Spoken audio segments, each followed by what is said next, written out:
Assalamualaikum warahmatullahi wabarakatuh. Wahai sahabat beriman yang dirahmati Allah. Saat ini banyak yang membicarakan istilah mujadid yang akan muncul di tahun 2024. Persepsi ini tidak lepas dari sejarah berakhirnya kejayaan Islam pada masa kejayaan Turki Utsmani tahun 1924.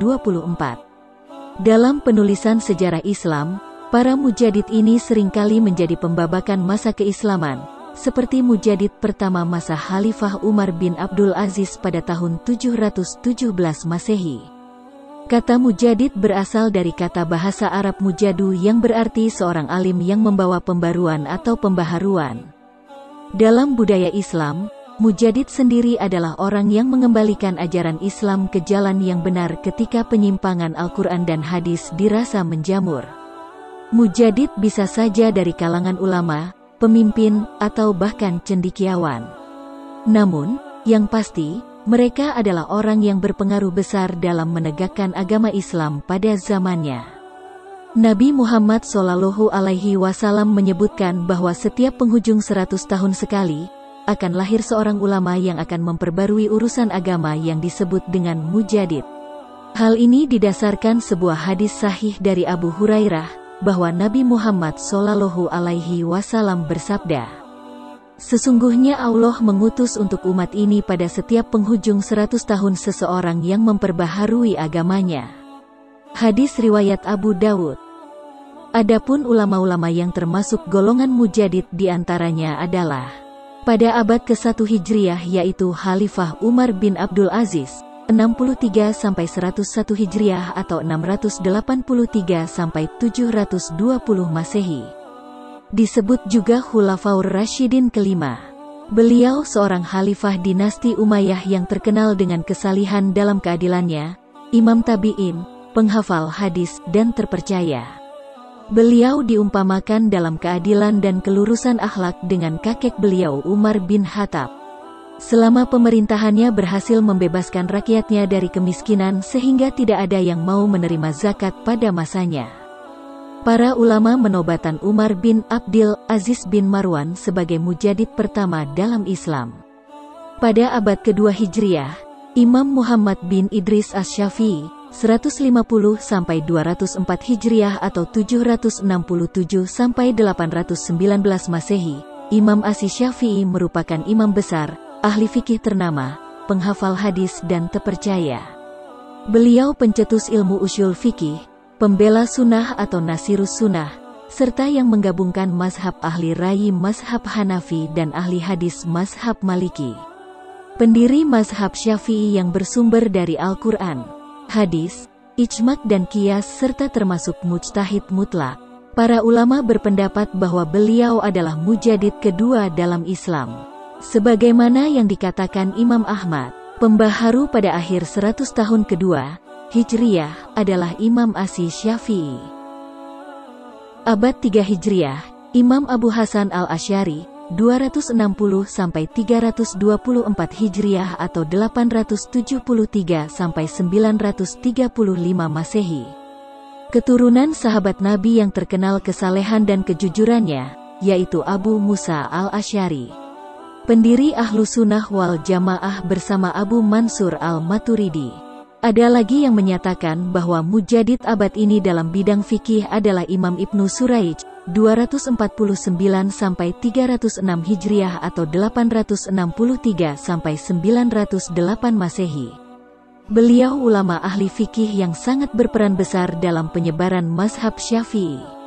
Belajar ilmu fikih kepada Al-Muzani, namun ternyata beliau lebih unggul daripada gurunya itu sendiri. Selain menjadi teladan bagi penegakan keadilan dan moral, Ibnu Suraij juga merupakan ulama yang produktif menulis. Tidak kurang 400 kitab sudah dihasilkannya. Pada abad ke-4 Hijriah, Imam Abu Bakar al-Baqilani, 330-403 Hijriah atau 940-1013 Masehi. Seorang ulama yang dikenal keluasan ilmunya, zuhud dan waro. Beliau ahli teologi dan ahli hadis, pencipta konsep ikhtiar, dalam paham aswaja bahkan sangat berjasa mempopulerkan faham aswaja. Pada abad ke-5 Hijriah, ada dua mujadid. Pertama, dalam masalah zohir, adalah Imam Al-Ghazali, 450–503 Hijriah atau tahun 1058 sampai tahun 1111 Masehi. Ahli tasawuf, usuluddin atau tauhid, filsafat, fikih dan usyul fikih. Digelari Hujatul Islam karena jasanya memberikan argumen atau hujah ajaran Islam baik secara akal maupun nas ayat dan hadis. Orang Barat menganggapnya sebagai lautan ilmu yang tak bertepi. Beliau dinilai berhasil dalam memadukan antara ajaran fikih dan tasawuf, sehingga ibadah tidak semata sekedar formalitas, namun terhiasi oleh adab-adab beribadahnya. Karya monumentalnya adalah Ihya Ulumuddin, dan masih banyak karya tulis lainnya yang bila dibandingkan dengan usianya yang relatif muda, 53 tahun. Yang kedua, Syekh Abdul Qadir Al-Jailani, 470–561 Hijriah atau tahun 1077 sampai tahun 1166 Masehi, dalam masalah batin, dijuluki sebagai Sultanul Aulia, yaitu rajanya para kekasih Allah. Keturunan Nabi dari jalur Hasan bin Ali radhiyallahu anhu, beliau pendiri tarekat Qadiriyah. Sangat dihormati di kalangan aswaja. Dikarenakan karomah-karomahnya yang luar biasa dan kedudukannya yang tinggi di sisi Allah, membuat dirinya sering ditawasuli banyak orang untuk hasilnya hajat mereka. Beliau ahli tasawuf, fikih, tauhid juga ahli tafsir. Karyanya yang terkenal adalah Tafsir Al-Jailani, Al-Fathur Rabbani, Al-Gunyah li Thalabi Tariqil Haq, Sirrul Asror dan lain-lain. Pada abad ke-6 Hijriah, Imam Nawawi dari Syria, 631–676 Hijriah. Ahli hadis, fikih, tasawuf. Terkenal sebagai mujtahid murojih dalam mazhab Syafi'i bersama Imam Rafi. Pendapat lain menyebutkan mujadidnya adalah Imam Fakhruddin Ar-Razi, 543–606 Hijriah atau 865–925 Masehi. Seorang ulama sekaligus tabib negeri Persia yang terkenal. Ahli pula dalam bidang tafsir, ilmu kalam atau tauhid, usyul fikih, nahwu saraf, mantik atau logika, dan filsafat.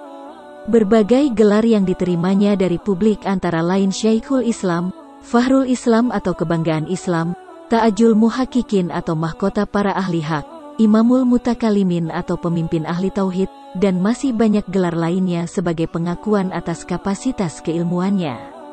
Ada lagi mujadid lainnya yaitu Imam Rafi, wafat 623 Hijriah. Baik Imam Rafi maupun Imam Nawawi keduanya dianggap sebagai pendekar, ulama mazhab Syafi'i dikarenakan sanggup memecahkan berbagai persoalan baru di tengah masyarakat dengan metode istinbat Imam Syafi'i. Maka jika dalam fikih ada istilah Syaikhoni, dua syekh, maka maksudnya adalah Imam Nawawi dan Imam Rafi.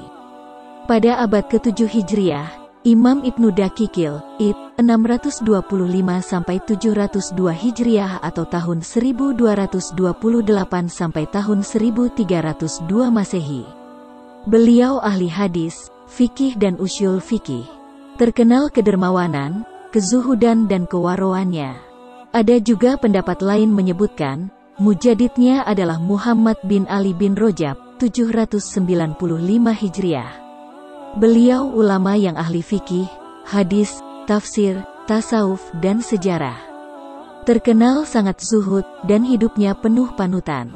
Pada abad ke-8 Hijriah, Zainuddin Al-Iraqi, 725–806 Hijriah atau tahun 1325 sampai tahun 1404 Masehi.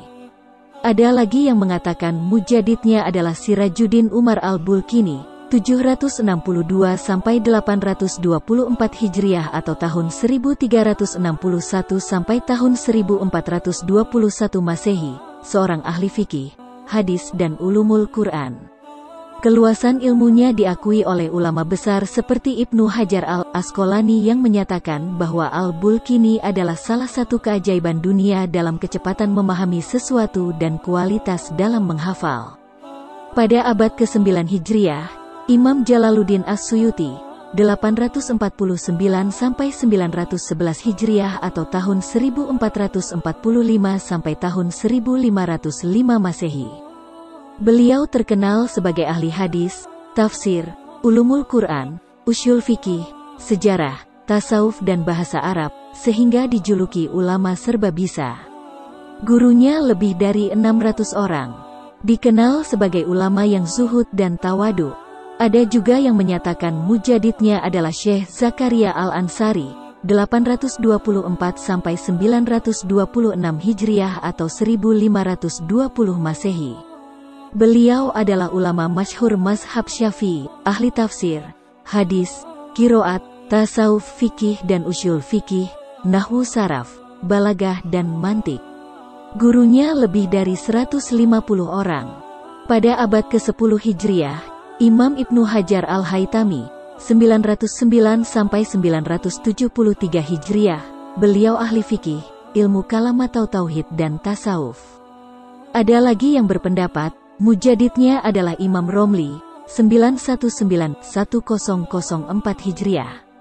Kedua ulama ini merupakan ulama muataakhirin dalam mazhab Syafi'i yang menjadi rujukan utama para ulama pada masanya.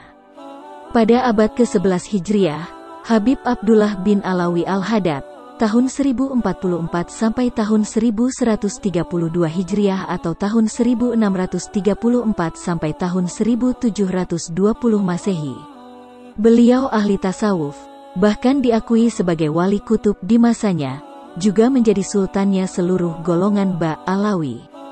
Seluruh peri kehidupannya sesuai dengan tuntunan sunnah Nabi Shallallahu Alaihi Wasallam.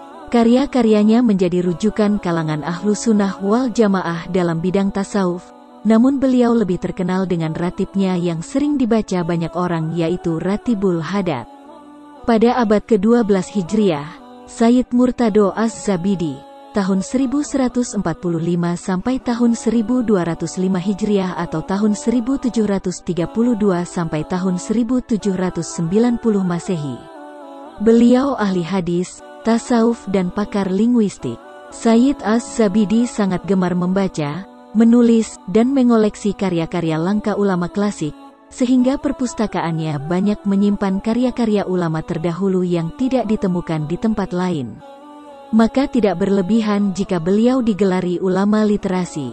Ada lagi yang mengatakan mujadid abad 12 Hijriah adalah Umar bin Smith.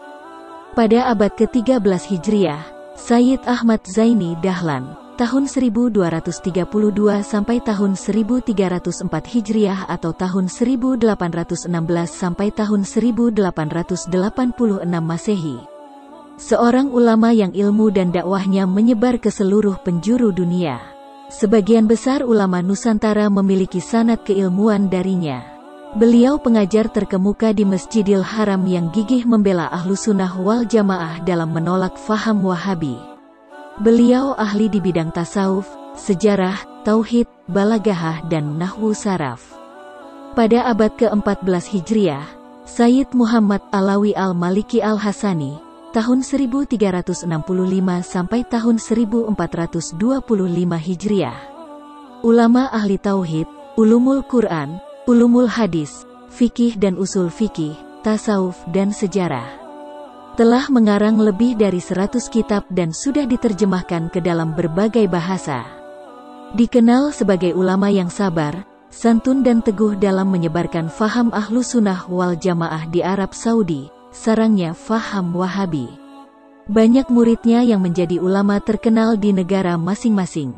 Pemilihan para ulama terhadap beberapa orang ini tentu bukan asal-asalan, tapi ada kriteria yang harus dipenuhi, pastinya bukan ulama biasa. Pada akhirnya nanti di penghujung zaman, Imam Mahdi adalah mujadid terakhir yang diutus Allah Subhanahu wa Ta'ala. Wallahu a'lam bishawab.